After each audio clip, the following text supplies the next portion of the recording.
Welcome to the Squad Show. I'm Sam Ekstrom. Today we revisit the Hunter Grenard exchange.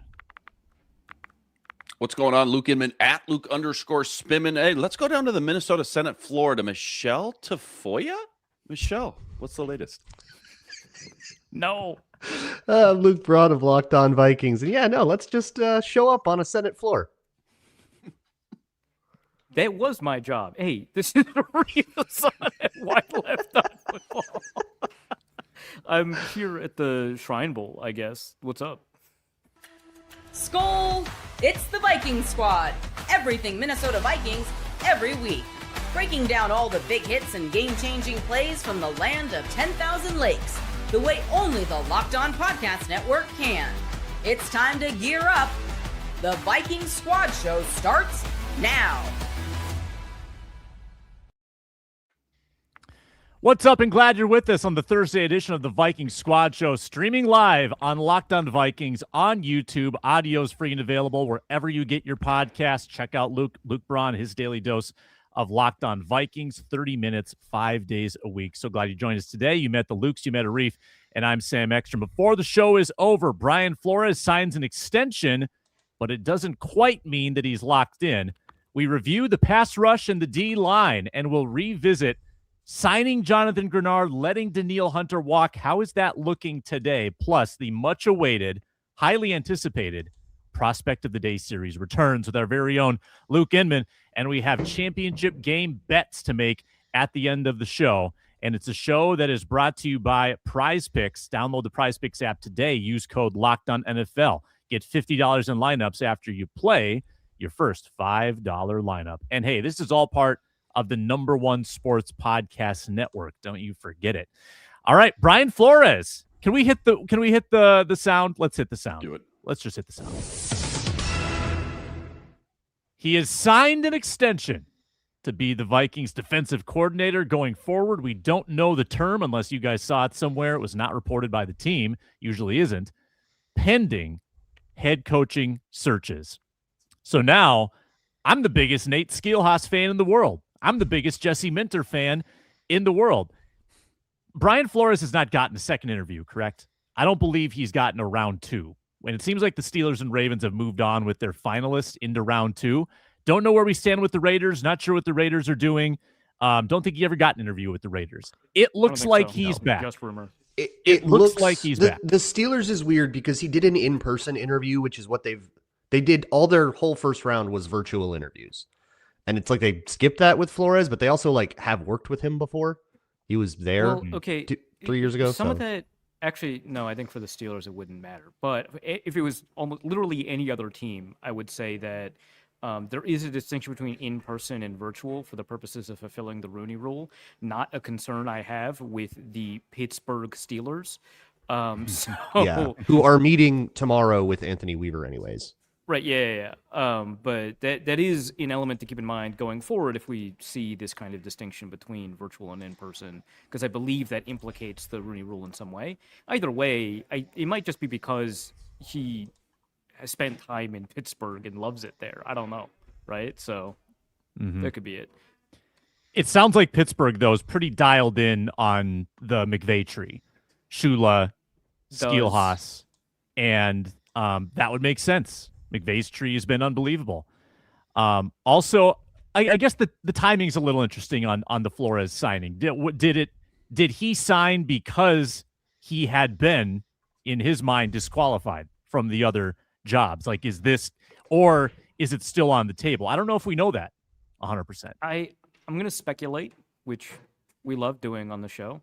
Yep. I would say that actually has nothing to do with it, and I think you just got finalized terms for what being a defensive coordinator would look like in terms of contract more than anything. Because when it was reported, at least the tweets I saw kind of reporting it out and breaking the news and stuff like that, they were caveating, that this does not preclude him from becoming a head coach. Like, this contract is essentially null and void if he decides to. But other than that, he is the DC for the Minnesota Vikings. So it just prevents him from being a DC anywhere, right? And so I don't think progress that he's made in the head coaching search impacts this at all. Again, speculating. I don't have reporting on that. Yeah. But I would imagine, and I also would imagine he's probably one of the highest paid coordinators in the NFL.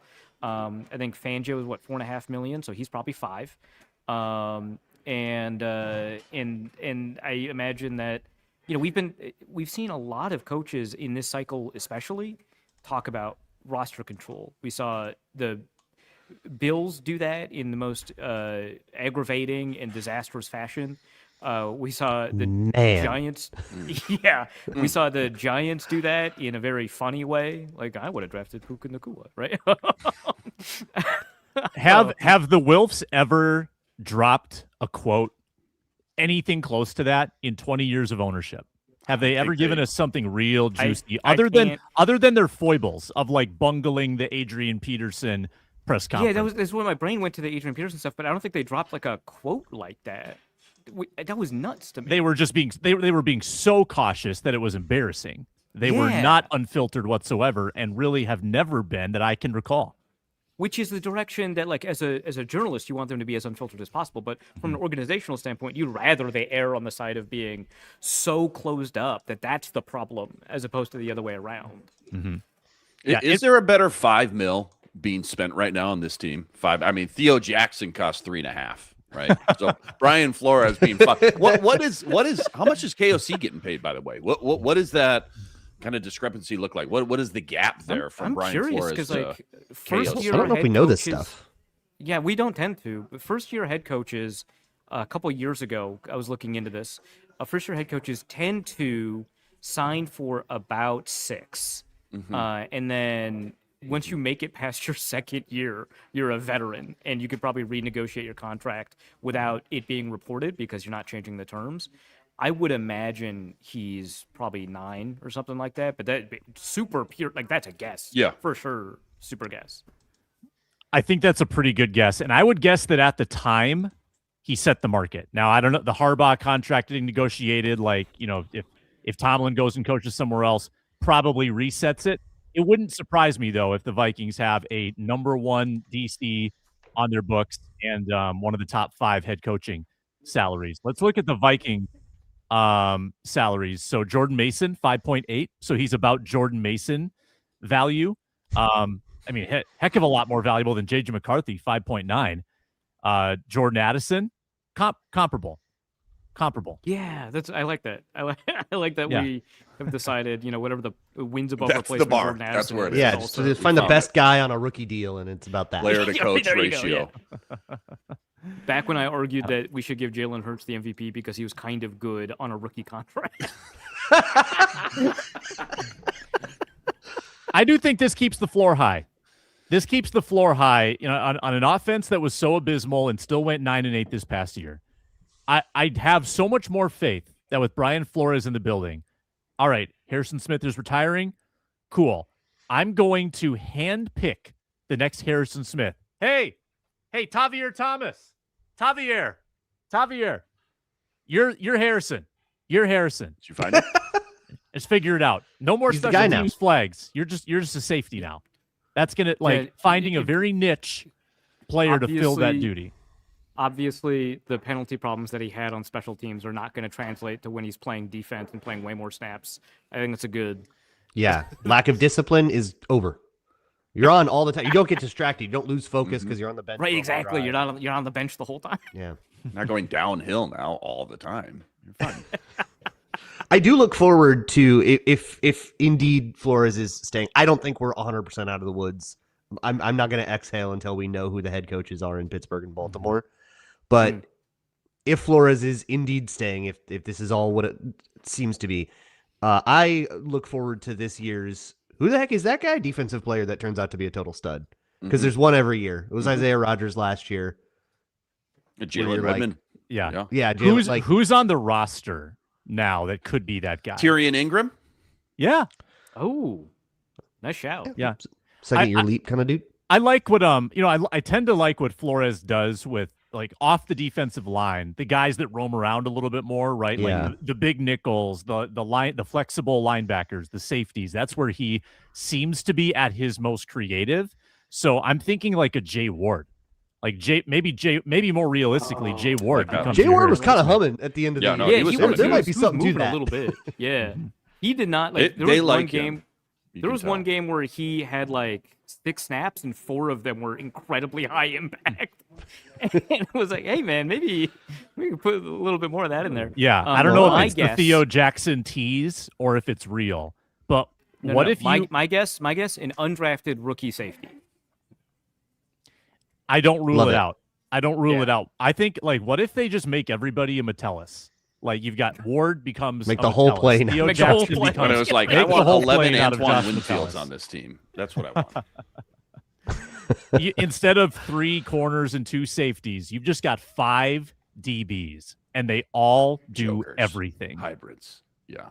How about Heck, Durante? So now that we Yeah. think, and we're holding our breath here, as Luke said, I don't think we're out of the woods yet either. But Durante Jones, it feels like if Flores does stay, Durante Jones kind of speed dating right now. He's out and about taking interviews as well. I highly doubt if Flores did leave that Jones would too. But the timing becomes so important here in these coaching carousel stuff. That this first 2, 3, 4 weeks after a lot of team season ends, that the worst case scenario obviously would be to start the season off the tracks and lose both those guys. Don't see that happening, obviously, but timing becomes very tricky with a lot of this coaching. The timing is critical. Stuff. Like, how do you think Harbaugh feels learning that he took Right. the Giants job right before the Bills job opened up? Right? Like, Seriously. yeah. But Seriously. I could see Durante Jones following Brian Flores in a world where Brian Flores becomes a head coach, but I doubt it because I think he wants to make a name for himself as a defensive play think he's caller. at that and it'd be point. just Yeah. more difficult to do that. And again, speculating, I haven't talked to him, so I don't know that for a fact. But I would imagine he'd want to be in a place where he is known to be responsible for the defense. Also, for our audio listeners, you can't see this, but we are all stalling because Luke Braun is dying on screen and has been muted the whole time. I thought he was laughing. Still getting over something. Nope. I thought he was sneezing. laughing. 'cause- Would you go on a No, hike he in was, Utah? He was losing it, dude. You okay? I got lost on a hike in Utah. Yeah. Yeah. Oh my gosh. Raheem Too Morris, rumored as the backfill for Durante Jones, has the KOC connection, obviously from the Rams 2021. It worries me. I'll be honest. It worries me to hire out of house for that job when I just want the same thing. I want an attempt to continue what happened, what they've had the last 3 years. The concern I have is and I'm agreeing with you, Sam. The concern I have is that the roster is built in such a unique way that only a Brian Flores, I think, can get anything Yeah. out of You, this. you need the versatility of a Belichick style. I don't know. defense There's a ton with of, a lot of talent on this defensive yeah. side, just Yeah, in maybe- general, right? But yeah, Flores maybe has Inman had said it maximized a every little drop. bit more explicitly than I did, but like, yeah. Raheem gets in the I mean- door and he's like, okay, show me the corners. Let's see what we got. Yeah, What are we exactly. That's dealing with? exactly what I'm Yeah. thinking. It's All like right. Brian Flores has made corners kind of irrelevant, and Yeah. there's not another DC right now. Yeah. Yeah, not great. Not great. I think that's I still think that I think it's more likely than not that he is back. Probably a minus 175 at this point. I haven't heard a lot of steam connecting him to the Steelers or Ravens of late. I think he's going to be back. And at this point, it's probably a year-to-year battle now. It's probably year-to-year. We sweat this out and until the end of time. And in 2050, In 2050, when the lawsuit is complete, maybe he moves on. when the horizon of infinity stretches out before us and we see all possible futures. There will be one timeline where Brian Flores gets promoted to a head coach. Let's continue the defensive talk with our defensive line review as we look back on 2025, and that will include a Danielle Hunter, Jonathan Grenard comparison.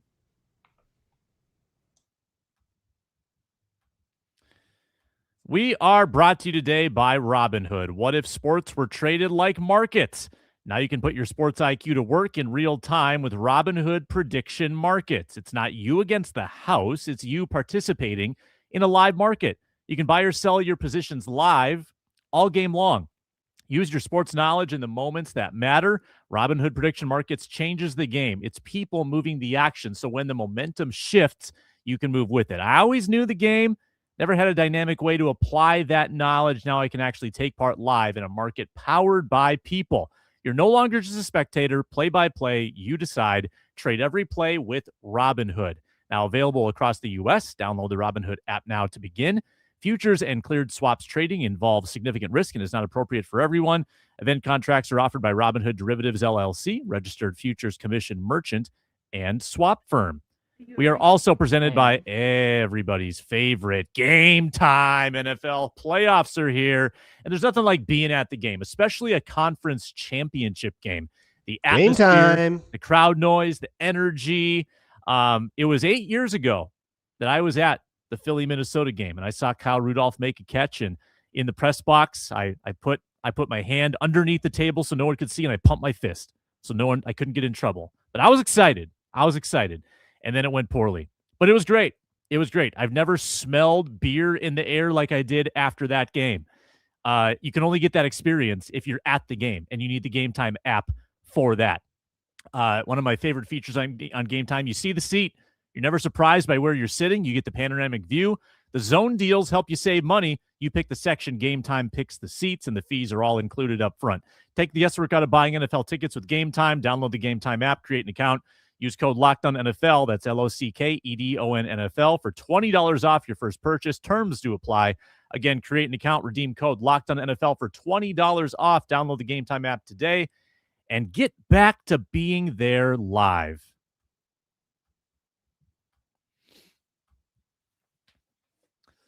So glad you joined us on the Squad Show today. Hey, please subscribe to the Locked On Vikings channel. It's up over 10,000 now.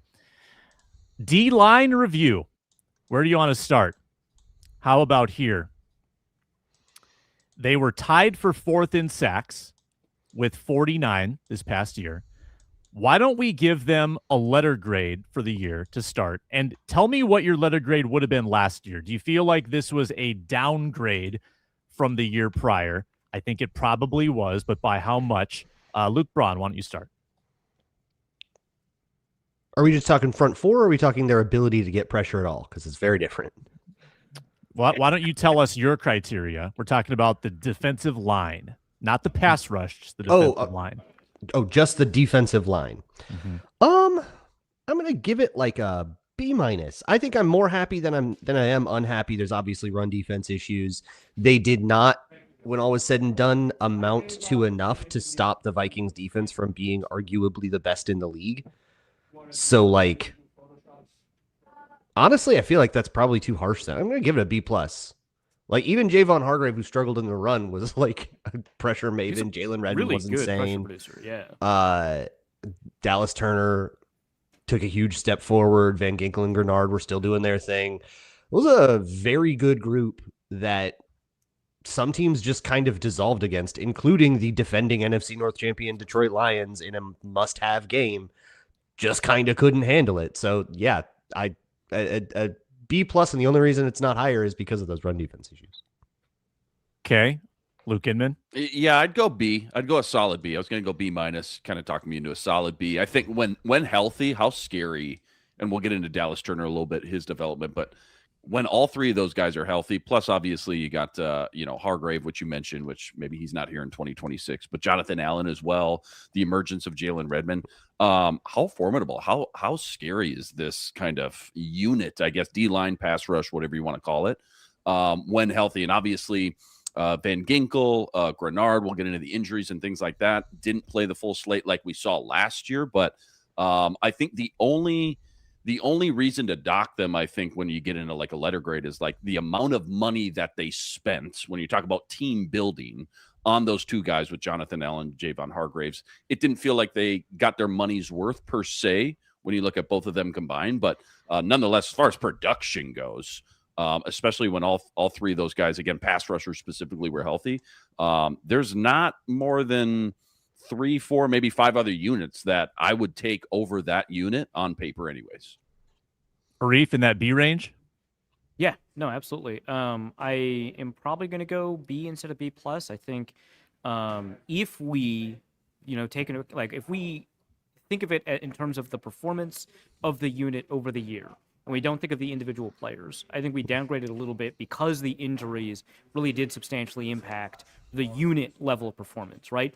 So Andrew Van Ginkel played extremely well when he was available. Jonathan Grenard played very well when he was available. They weren't always available, and so you end up with, some circumstances where Dallas Turner, yeah, he's playing a lot better than he did last year. He's playing pretty well, but he's not playing up to the level of Andrew Van Ginkel, nor has the ability to play the same role. So I would put it at a B just because you don't have all of that available to you. Plus, at the first half of the year, we didn't get as much Jalen Redmond as we should have, right?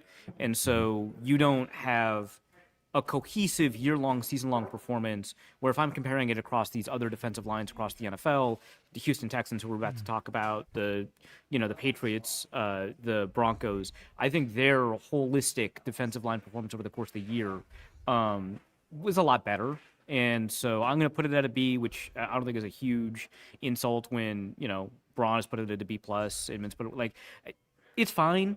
I expected more, and there's a lot of money put in there, but they were a big part of the reason the defense, especially at the back half of the year, turned it on. I'm going to say B- and be the Scrooge for the following reason. In roughly half of the first 12 games, which were meaningful games, those were games that you wanted to win to make the playoffs, their run defense contributed in a significant way to them losing those games. They truly did exchange the run defense for the pass rush capability this year. And when you get beaten by guys like Emmanuel Wilson, Kamani Vidal, Kenneth Gainwell. Hey, Vidal is really good, actually. Yeah, I can't wait for Luke to tell me who my favorite draft prospect is again, because that worked out great. Yeah. Hope you pick him up in your dynasty leagues. Yeah. Yeah, I just was it on the live stream? I was just like, Luke, tell me who my favorite day 3 running back is, and you said, "Come on." I think it was the live stream. Yeah, you're right. Yeah. That's incredible. How many hours were you on? 6, 7? You said the number. Uh-oh. But I believe it was over 7. Only one of it was spent on Flat Earth, so. That's not true. Only one, one, maybe two of the 7 hours. Flat Earth permeated. We need ASMR. We're off the rails. So, Jalen Redmond. I have a Jalen Redmond take. If Brian Flores left, Jalen Redmond wouldn't be as good. He is really good at some of the specific stunting and slanting stuff that Brian Flores asks defensive linemen to do. He's incredibly good at that. But if another defensive coordinator didn't want to be as tricky on the defensive line, I think you would lose a lot of what made Jalen Redmond such a cool player. Guess how many more pressures from interior players the Vikings had this year than last year. So last year, I'll tell you the number. They had 72 last year. Okay, 72 I'm going to go combined. 20 more because Hargrave Yeah, backed that up sounds about those right. numbers and Phillips did not. Despite Harrison Phillips would have been a better player to have than Hargrave, because pressure numbers aren't the end of it. I'm going to say 20 more because Hargrave was killing it. Yeah, I'm gonna say even more. I'm gonna say 30, almost 2 more a game. It's somewhere in there. I'll Price is Right it. I'll go 25.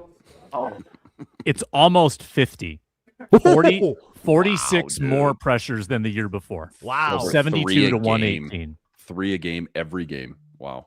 that's Yeah. nuts, dude. Well, I guess there's the other elements, right? Because it's Jalen Redmond over Jonathan Ballard, right? Yeah, Jalen Redmond Ballard. and Jonathan Allen all were big pressure producers, along with Javon Hargrave when he was on the field. Here's a stat for you. When they both played, Jonathan Grenard and Andrew Van Ginkel, the Vikings were 5-2. Who were they playing against for those 7 games? Oh boy. It was the Bears playoff team, Bears to start Second the tier. year. Did Bengals. playoff team. Bengals. They actually started 3-0. Yeah, it was Bengals and then Lions. First Lions. That was an team, undefeated Bengals team, mind you. 3-0. Mm-hmm. Yep. Then they lost a couple. Then I think they lost. Maybe it was Baltimore and Green Bay, or no, Baltimore and Seattle. I think. Then they won Washington and Dallas. Okay. But with both of them, not terrible. Not terrible. Oh, Dallas, that's a good offense. 5-2, Hall of Fame numbers right I there. heard a lot of playoff teams in Extrapolate there. that out. Yeah. Baltimore wasn't quite a playoff team, but no The slouch. edge pair wins stat, I think, is gonna blaze some trails for us. Yeah. I think, Sumer Sports, PFF, they might want to buy that concept. Yeah. I've heard guard wins before. Nobody can give us flack. Mike Zimmer gave us Rashad Hill tackle wins. At That's one right, point. he did. That's right. Yep. I love the edge group coming back next year. I love Grenard. I love Van Ginkel. Dallas Turner, signs of life. Signs of life. I'm not ready to proclaim him that he's arrived, but You're already late, Sam. You were late when you asked us this halfway through the season before his numbers got better, and now that his numbers have gotten better, you're so far behind. The train has left the station. Dude, we are not going to acknowledge. I it. really like him as the number 3. Like, do you think that he should Like a bump- DJ Wanham. Is that what you're saying? I think he's better than DJ don't Wanham. do that. I will Don't do give that. you. Don't do that. He Don't is do that. better than Stephen Weatherly. He is better than Patrick Jones. I will give you all of that. I think he's a great hold number on. 3. First of all, I've got a problem putting Patrick Jones on the same level as Stephen Weatherly and DJ Wanham. That's unfair on its own. But also, You're just listing Panthers. yeah, you're just listing Panthers.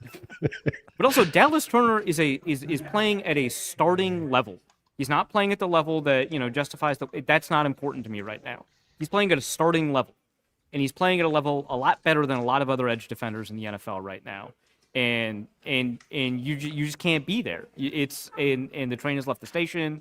When he's racking up, the numbers that you want him to rack up, we will not acknowledge you. You're gonna have to put together like one of those Josh Allen apology forms for him.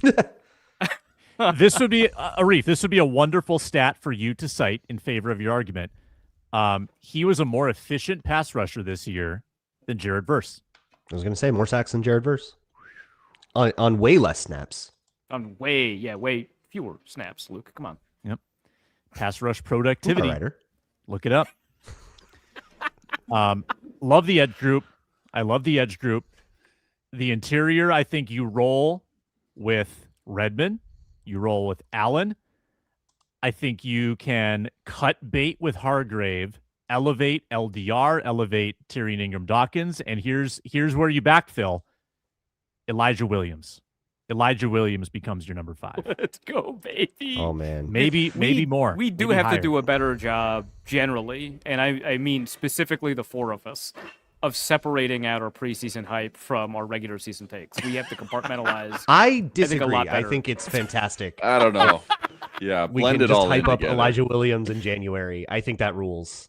Dude, he did he get a promotion at one point like this year? Like he got elevated once? He did play. Yeah, he got elevated. Oh, yeah, he was did. in. Yeah. He He was played in. 79 snaps, in fact, and he got 8 pressures. That's That's a a pretty healthy good. amount. That's a pretty good That's- race. Oh, hold on, He hold played on, hold on. kickoffs, too. Hold on. I'm looking at preseason. Let me try that again. He same played thing. 42 snaps and he got 1 pressure. So there you go. Yeah. Is that LDR numbers from last year? Is that where LDR was 2024? In spirit, it kind of was. It felt Okay. like, yeah, he got in every once in a while. Usually didn't do great.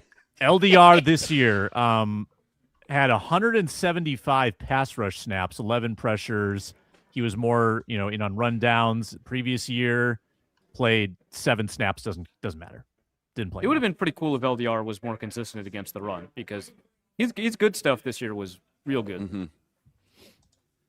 All right, let's get to the. I know it's a year by year league. Anything can happen with contracts, renegotiating, cut bait. Hargrave, seems to be the one of those A topics. It feels like we're all kind of in an agreement. Probably going to cut bait on, but Grenard and Van Ginkel. Obviously, you got Dallas Turner for at least 2, if not 3 more years. 2026 and beyond. Is it like going into this next year? I don't have the contracts in front of me. I'm afraid to pull up Spot Rack, but. Is it one of those things where it's like 2026 might be the last year with those 3? Just looking at some inflated cap numbers, how big of obviously a mess the Vikings are in right now. Not saying that they're not going to get out of it, but I'm just wondering how long we can keep that core, this 3-man kind of pass rushing trio. Van Ginkel has one more year. Maybe they go year to year with him. Like they signed him to a 1-year extension this past off season. Maybe they can keep that up. It's just such a luxury to use such a premium first-round pick on an edge and have him be your third guy for more than a couple years. Yeah, like give him the Everson Griffin building development arc. Yeah. Yeah, that's going to be tough. Jonathan, who are you going to keep, Grenard or Van Gink? So Van Ginkel's contract is they gave him an extra year already. So this should have been the end of his contract, but they already gave him an extra year, so that's not happening this offseason. And then Grenard's contract feels very made to be restructured this year, where it's still manageable next year if you restructure it right now. And like it doesn't become this like totally unmovable thing, and then you can get that cap hit down. You can help with the salary cap crunch you have right now. So it feels like that is what it's meant to do. That contract is kind of meant to be moved around, add void years if you want to get more aggressive about it and do all that for the next couple of years. I believe the Vikings would view Grenard as a more untouchable piece, and Van Ginkel is, we're going to keep you till you're too slow to be a versatile player. And would you agree, if you had to pick one, that Dallas Turner better replaces Van Ginkel in this Flores? In this. Yeah. Although I liked it best you'd when have it to was change both the versatile guys. Because I don't think Dallas Turner's quite as good as that versatile stuff that we love Van Ginkel for as Van Ginkel is. I don't think a lot of people are. No. Yeah. Right. Yeah. No, he's not as good in coverage. Yeah. So you would have to change your approach, but I don't. So long as Flores is the DC, I don't have any concerns about finding ways to make a change work, because it's not like the thing about Flores is not that there's a specific scheme that is working for him. It's that he is finding ways to be aggressive and manufacturing, roles for guys with unique talents that complement that particular approach. And so you'll end up with a different set of unique talents a year from now, 2 years from now, 3 years from now that will change the approach. So, yeah. Let's revisit the Grenard Hunter swap, and let's do it after a pause. By how much have the Texans come out in front in that exchange? Brought to you today by TurboTax. Tax season doesn't have to take over your life. This year, TurboTax is making it easier than ever to just hand things off and move on with your day. With TurboTax Full Service, you can have your taxes done for you by a trusted local expert start to finish without the stress or guesswork. Instead of spending hours trying to figure out forms, hunting them down online, looking in the mail, did I throw it away? Where'd it go? You can meet with a local TurboTax expert in person or connect online. They'll handle everything: W-2s, self-employed forms, work to get you every deduction. Upload your documents, go about your day, get updates right in the TurboTax app. Huge time saver. Gives real peace of mind knowing an expert is handling it. For a limited time, you can have your taxes done by a local TurboTax expert for just $150 all in. If a TurboTax expert didn't file for you last year, just file by February 28th. Take taxes off your plate, get back to your life. It's a stressful time of year for sure. And visit turbotax.com/local to book your appointment today.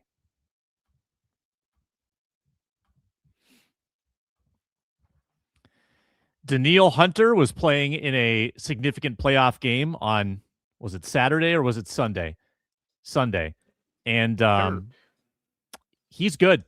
Newsflash, Danielle Hunter, still very good. He has not missed a game in 4 years. With Houston, he has 12 sacks and 15 sacks, respectively. And if you look at his snap load, he's doing it very efficiently. He's playing fewer snaps than he ever did in Minnesota. Major bang for their buck in Houston. Now, the contracts. Oh, and again, Jonathan Grenard, 12 sacks last year, phenomenal. All-pro level. This year, 3 sacks, got hurt. So production-wise, Danielle Hunter winning that exchange without question. The contracts. Danielle Hunter signed a 1-year deal, very, very Gink-like, signed a 1-year extension last year. So he basically is 3 years, $85 million. That's almost $30 million a year. Grenard was 4 years, $76 million, $19 million per year. So about a $10 million per year difference. Did Houston still, though, win this swap in a significant way? I mean, in the sense that production per contract figure, knowing that, players are not efficiency, like you're gonna get less efficient the more you pay, just because it's harder and harder to get marginal gains. From the perspective of just getting production at players who nominally play the same position, yeah, I guess Houston came out ahead, right? But I would argue that it's a win-win. And I think that the fact that they play kind of different roles in these different defenses makes it somewhat tough to do a direct one-to-one comparison. They're both playing very well. They're both playing up to their contracts. And I love seeing how they've both thrived. So I'm not too upset about what could have been. And I'm really happy that Hunter landed in a situation where he has been doing well. If I remember, the vibe of it was that they kind of got, for the money that they would have paid to Hunter, they got both Grenard and Van Ginkel, which makes it a little bit, feel a little bit more like a win. I don't think you can argue that Grenard is a better player than Hunter, and I don't think anybody's trying to, but they did save that much of resources. Just looking at pressures over the last 2 years between the two, Grenard 127, Hunter 149, and Grenard hasn't been able to convert as many of those into sacks, and then obviously got hurt, so which I don't really hold against the move at all. It feels like a win-win to me. It doesn't feel like Grenard is a better player than Hunter, and so I'm sure Houston is very thrilled about that, but the Vikings, I think, managed to take those resources and make them worth more than the sum of their parts, I guess. Yeah, not too much to add there. 4 years younger, I want to say Grenard is as well. 4 years younger. Does that sound right? Also, too, you mentioned, Sam, Daniil Hunter, 4 straight seasons, not missing a game. That was a big talking point as well. Granted, he had come off a clean season, but the neck injury was a huge thing. Right. I forget was it a shoulder or a pec? He tore his pec, had the neck thing. Everybody was very worried. It's like this dude's getting a little long in the tooth, 28, 29 at the time, and just a lot of money, and deservedly so. Again, one of the best pass rushing DNs in the NFL. But I remember now after you said that, I was like, oh, dude, 4 straight seasons healthy. That was kind of a big talking point when we started to discuss paying that guy $27-30 million a year. And again, at the time, to Luke's point, getting kind of a 2-for-1 with Grenard, almost a Daniil Hunter light, so to speak, and then Van Ginkel as well. Bang for the buck. It felt good. Just given where we were kind of at in a team building standpoint that offseason as well. I'm not 100% sure I buy into the Ron Johnson opinion on this, which is that Daniil Hunter was not a 3-4 fit because he had a career high in sacks the 1 year he was in the Flores system. But there's probably a little adaptability piece there with Grenard, who's very comfortable in this scheme. But consider this on Hunter. He's 31. He has 114 and a half career sacks. So if he has like 3 more double-digit sack seasons in him, and then maybe like a scattering of sacks at the end of his career, he's top 10 all time. He's above Michael Strahan. He's above Lawrence Taylor. He's coming for Alan Page. Alan Page is 8th with 148. I was in a group chat the other day where we had this, not even an argument, just a question we were trying to answer. Like, is Daniil Hunter going to the Hall of Fame? Right? Because he's one season away from 120 sacks, which nearly every pass rusher with 120 sacks is in the Hall of Fame. But he doesn't have any All-Pros. He has 5 Pro Bowls. Like, it's a very interesting question. But I think he is, right? Just the volume alone. It helps that he entered the NFL when he was 6 years old. That's helping. Yeah, that was crazy. Yeah, that helps the longevity. Yeah, child labor laws were different back then. Mm-hmm. Yeah. No, it's tough. Yeah, and you would never mistake him for a child. Yeah, that's the thing. Yeah, what, that guy's 12. He showed up and he immediately had a fighter, bigger mustache than everyone else on the roster. Yeah, Z fighter. All right, it's time. We've gotten to this time. Luke Inman. Prospect of the day. Woo! A lot of hype. Thank you guys. A lot of hype. Let's I'm starting to think about team needs. It's so tough. Thank you. I don't have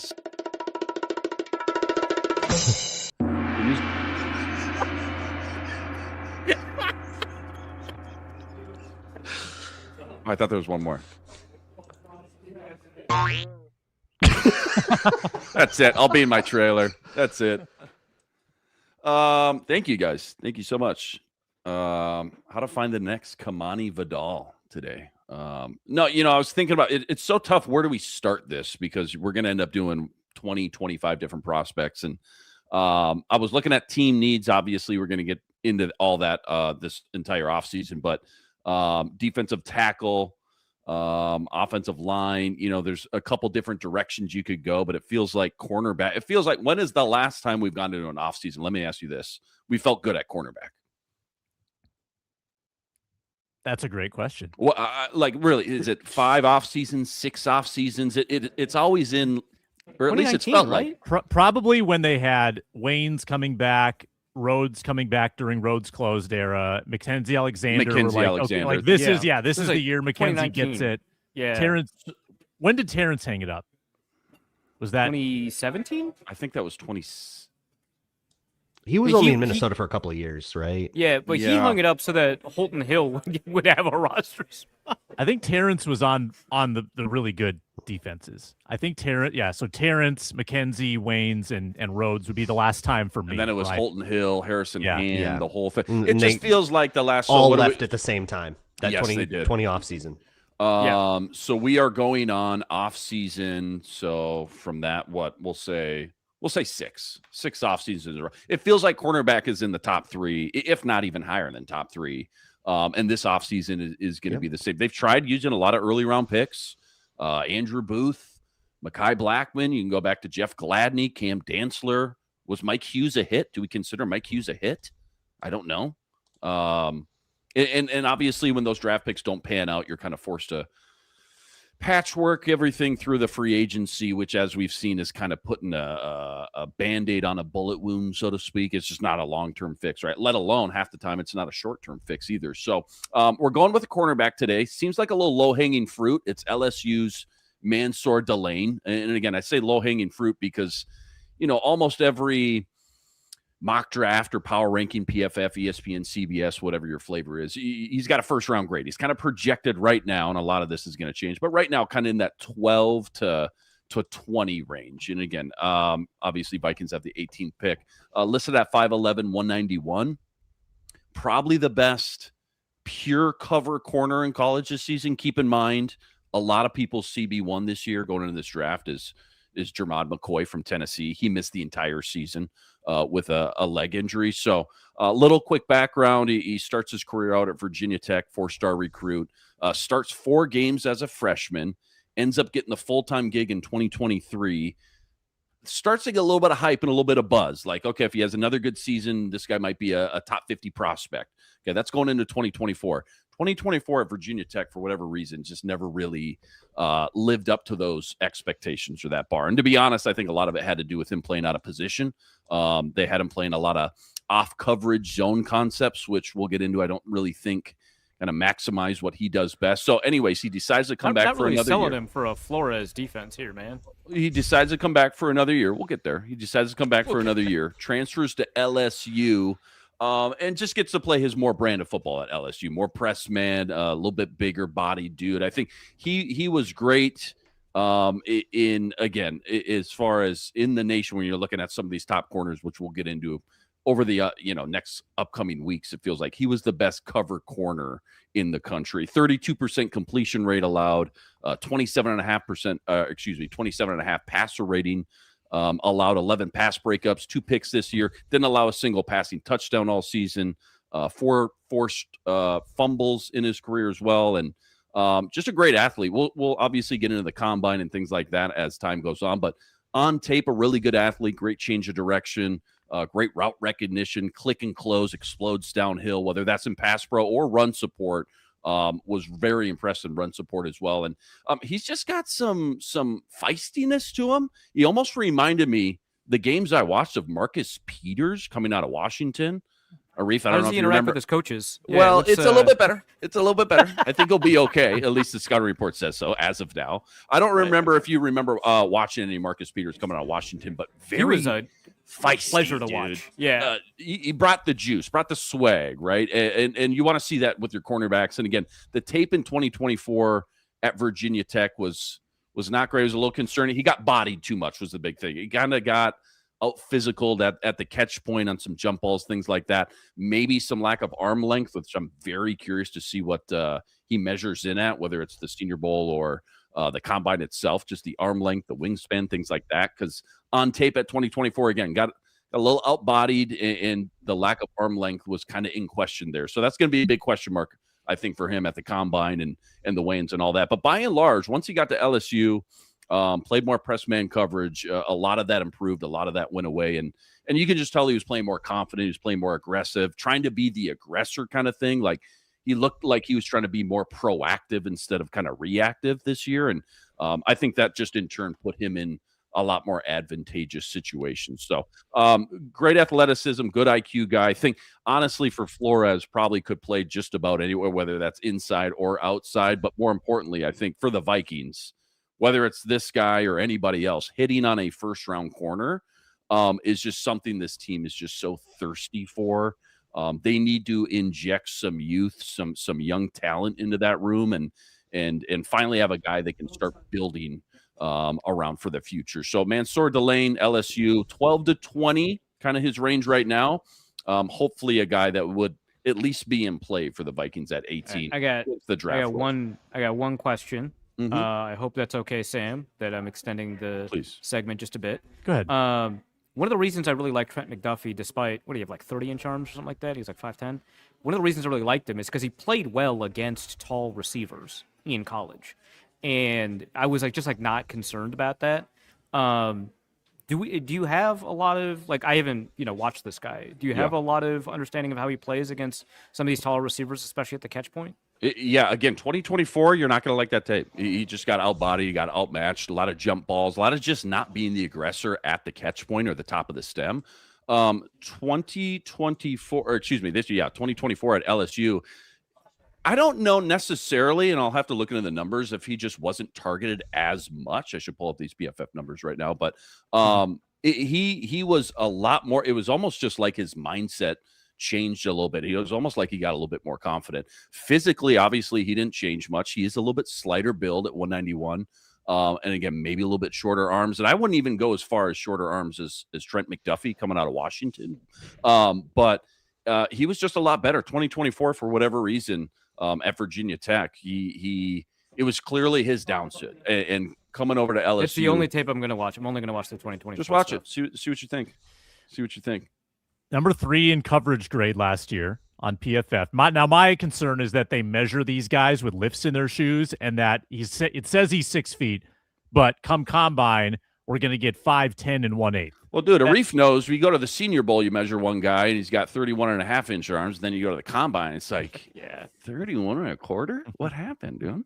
This is why actually you should only use the wingspan measurements, because the arm length measurements, are you doing pit? Are you doing shoulder? Where on the shoulder are you doing? Shoulder blade, you're right in the middle. Yeah. So wingspan avoids a lot of these issues, and then also, as Brandon Allen found out, your bodies change, right? Sometimes you just gain an inch in hand length.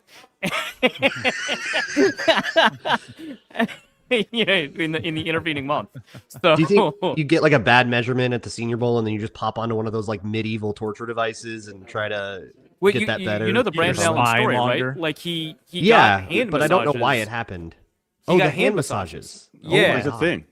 I did not know that. and so he obviously swears by it because it quote unquote worked. We don't know if it worked. It could just be that the measurement was more accurate the second time, and he happened to get a bunch of hand massages in the interview, right? But that's what happened. That's a good one, Inman. And by the way, if you're Googling this guy, like I was trying to figure out what his name is, it's MANSOORDELANE,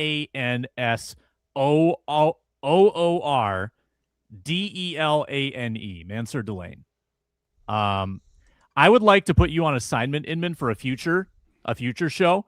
So I watched the Natty on Monday, Indiana, Miami, and obviously Pons? Are we doing Pons? Pons. I want to know about Pons because he's 5'9", but I think he's a baller. And 5'9", scrappy corner. Oh hell yeah! James Yeah, Madison he's guy, he's so Arif perfect. likes him. Yeah. Oh yes. Signetti guy. He's a Signetti guy. Yeah, he's a Signetti guy. Yeah, so give me the scouting report on a future show, Mr. D'Angelo Ponds. You got it. All Which, right. by the way, Put it on the they list. named a pond after him in Illinois, Yes, they D'Angelo's did. Pond. Yeah. Oh, sick. The Indiana story is awesome.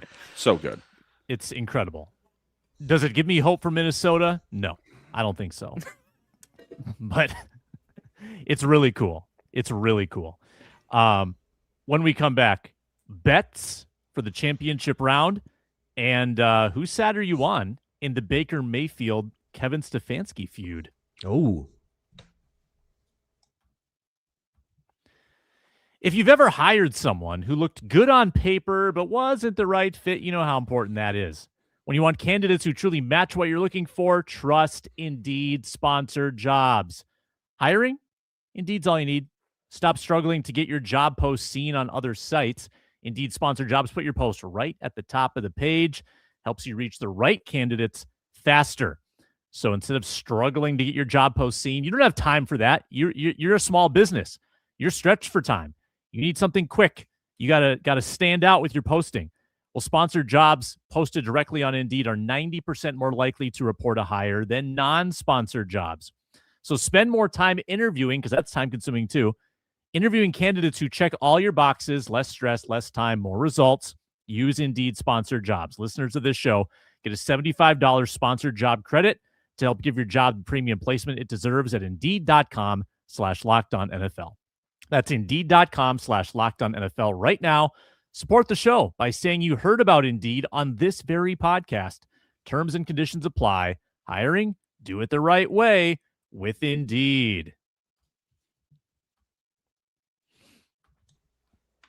And check out Luke Braun on Locked On Vikings 5 days a week, 30 minutes. Our signature show on Locked On Vikings. So Baker Mayfield doesn't like Kevin Stefanski. I thought everybody liked Kevin Stefanski. I like Kevin Stefanski, not Baker. Nope. He didn't. I'm still waiting for a call or text since he threw me away like a piece of garbage, was his tweet. That's incredible pettiness. And now they're in the same division. I've got my popcorn ready. You have to understand that Baker Mayfield is fundamentally, at his core, a defensive back. He just happens to throw the ball pretty well and see the field all right, but he's a defensive back. And that once you understand that, you get the rest of everything he does and how even his inconsistency, right? Like everything kind of just flows from there. And with that in mind, I have a tough time holding it against him when he does stuff like that. Also, with like Joe Thomas like clapped back at Baker, right? And then like other people clapped at Joe Thomas, which feels like a really tough thing to do, I think, conceptually, because like if we're talking about who has kind of the higher ground, it's probably always going to be Joe Thomas. The moral high ground of Cleveland is. Yeah. But yeah, whose side am I taking? The spectators. This rules. Are you kidding me? Yeah. No, this is all just for fun. I my only take on this is like, well, yeah, Kevin probably regrets that too, because things did not go great at the quarterback position after Baker Mayfield left Cleveland. I'm trying to remember. Wasn't he dragged around in limbo? Like was on the roster but not with the team, and they were trying to get trades done and they fell through. Wasn't that whole saga going on and he was just along for the ride? Like I'm sure that was a horrible month or two that he was embroiled in. I think Kevin could have picked up the phone. I think Kevin could have massaged that a little more effectively. So I'm going to lay this one on Kevin. I'm taking Baker's side. Come on, Kevin. It's understandable. I do want to add that Baker, after a good season, had a really poor season when his non-throwing shoulder was like absolutely demolished. And so they were holding his numbers during a season where he could have just shut it down and he didn't. They were holding his numbers against him in that scenario. And so during that, I was kind of on his side. And I don't know if I advocated for him to be a Viking on this or similar shows, but I did advocate that he was going to turn it around. And then in Carolina, he didn't. I felt kind of stupid. Never wrong, just early. Yeah, I feel like they like part of the reason it was so awkward is because of what the Browns were planning. They were going after the nasty man. And so it was a little tough to talk about that with everybody. So I feel like that's part of why it happened. But I got to think that if you're Baker Mayfield and you watched that crash and burn as bad as it did, and reports out of Cleveland were that Kevin Stefanski was the main driver of that decision. And I think that's part of why he's gone and Andrew Berry isn't. So I got to think if you're Baker, you've enjoyed watching that completely flame out while you rack up division titles in the NFC South. I think Baker owes the chip on his shoulder to Kevin Stefanski. Really should be thanking No, him. he's always had that. Are you kidding me? Baker's had a chip since he's a 2-time walk-on, man. Of course he's always had a chip. This is who he is. He's a defensive back. Yeah. The soul of D'Angelo Pons lives in Baker Mayfield. The underdog story. Inman, got anything? Can't wait to see them twice a year. Should be fun. Should be fun. Let's make some bets. Championship weekend. This is the assignment this week. We've had 2 different contests. I've got the lead at 674. Arif at 426. Inman 359. Braun 150. I'd like to up the dollar amount actually this week so that everybody has technically a chance to $200 per bet. You're too $200 per bet. You're picking 3 yardage props, player yardage props, no adjusted numbers. Let's start with the guy in last, Luke Braun. Snake draft, take it away. Yeah, so I am going with what treated me well for most of the season, which is what would bring Vikings fans the most pain. Unfortunately, there's only 2 prominent enough former Vikings to get prop bets. So I kind of have to fudge it and also do a Drake May one. So I'm going with Drake May over 30.5 rushing yards, and I closed the tab, so I got to get the most of them are 114, but go ahead and double check that. Yeah, I'm going to guess it's 114, but I'm going to double check that. All right. Inman? Went chalk last week. Josh Allen, anytime touchdown prop didn't hit. Going chalk again here. Puka Nacua over 91.5, minus 114. Mine was minus 114, yeah. Arif Hassan. I am curious about the former Viking approach here.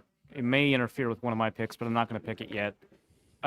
Jackson Smith and Jigba over 89.5, minus 114. So you guys are just going to let Stidham under for me? You just let me take that? Go for it, dude. Have it.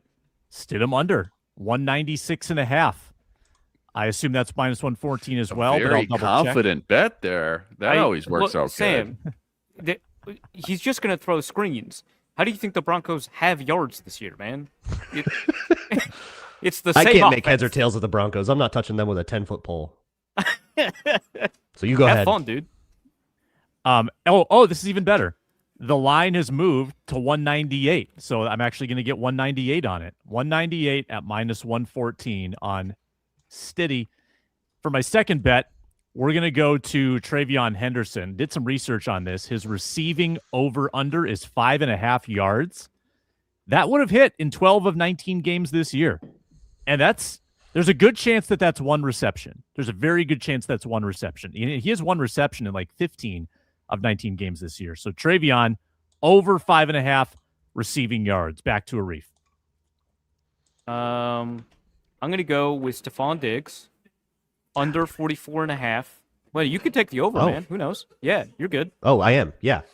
Okay, under 44.5 at minus 114. The logic here is that I took a look at the last 7 or 8 games that he played, so clearly a lot of deep dive research, and it felt like he only hit the over on this against just genuinely bad defenses, and against good defenses, and in particular defenses whose cornerbacks I personally respect.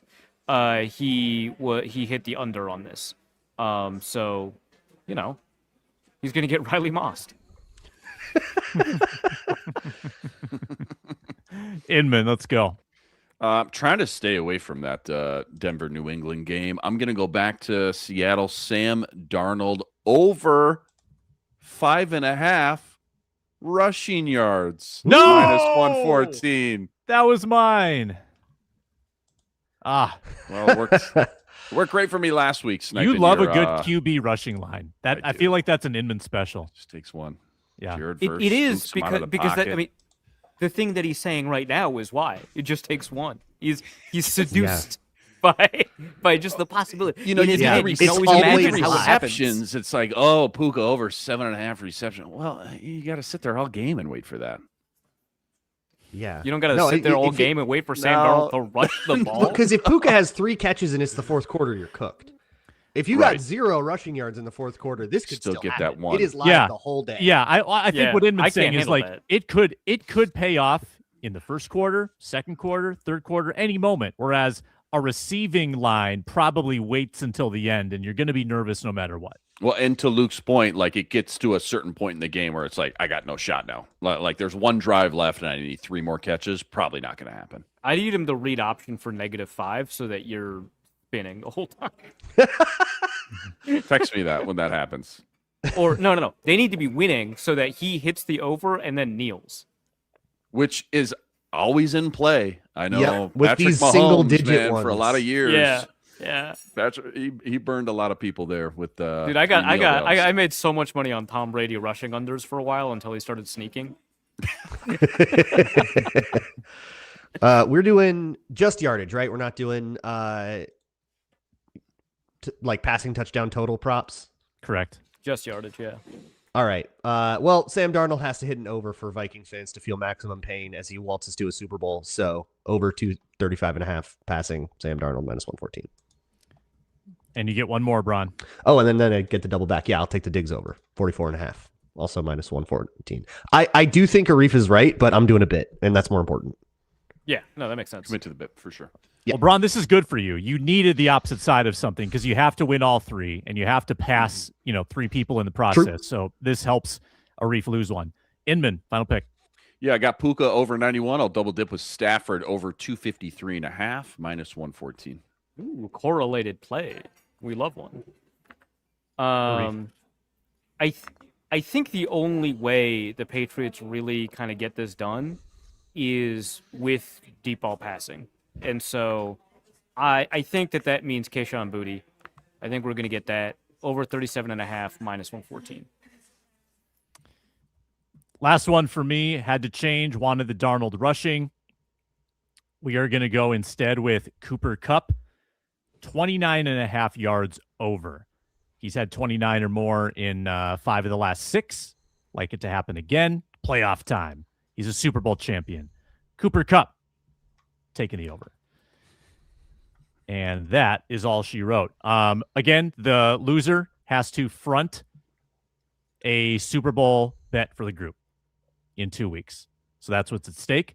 The games on Sunday, enjoy them. We'll be back Monday to recap the games, talk about Sam Darnold in the Super Bowl, and plenty more. Maybe Brian Flores is officially locked in by Monday on the Vikings Squad Show. Thanks, Arif. Thanks, Luke. I'm Sam Ekstrom. And thank you for watching, listening, commenting, subscribing. Catch you next time.